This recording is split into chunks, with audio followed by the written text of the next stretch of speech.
There are parts of language we use constantly, maybe without even thinking much about their real power. Today, we're doing a deep dive into the simple present tense.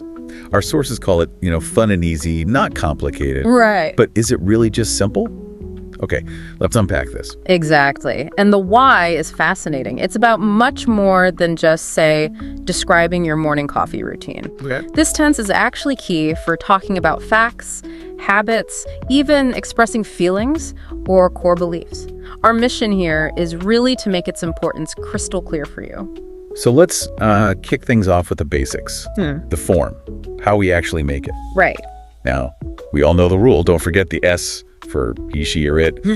I eat, but she eats. Yeah, that little es, it seems so minor, doesn't it? But it's often the first thing to slip, even for fluent speakers sometimes. Really? Why is that? Well, I think context often does the heavy lifting.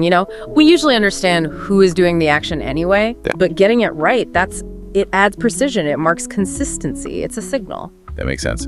And then for negatives and questions, we bring in the helpers, do and does. Yeah. Like, they don't eat meat, or he doesn't like bananas. And questions like, do you play games? Or does she dance? Exactly. And these forms, do and does, they let you challenge things or confirm them. How so? Well, think about it. You're asking about habits. Do you play? Or you're negating a supposed fact. He doesn't like bananas. It's how we interact with routines and general truths. You use these structures constantly, probably without even noticing. Right, just part of the flow of conversation. Okay, so when do we actually use it? This is where it gets really interesting. Our source highlights 4 key areas.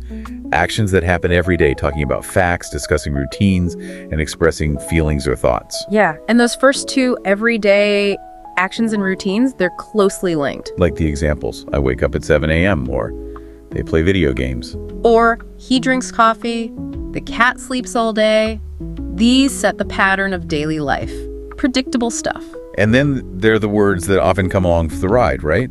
The time words or quantifiers. Absolutely. So it's like every day, always, usually, sometimes, never. Also on Mondays, once a week. Those words are crucial. They really underline the whole point of the simple, its connection to consistency, to habits, to things that are generally true or happen regularly. So they reinforce the pattern. Precisely. They signal that we're talking about something stable, whether it's a scientific fact or just, your Monday morning meeting. It's about recurrence. So what does this all mean? We started with this idea of it being simple, easy. And the form is relatively simple, especially compared to some other tenses. But its use, that covers a lot of ground, doesn't it? From I like pizza to the earth revolves around the sun. It really does. It's the bedrock tense for stating things as they generally are. It defines reality in a way. Yeah, it's the tense of facts, habits, feelings, the constants in our world and in ourselves. And that's the final thought, really. Understanding this simple tense isn't just about grammar rules. It empowers you. It lets you articulate your world, your habits, yes, but also your beliefs, universal truths with clarity and, well, a sense of permanence. So paying attention to it helps us see patterns.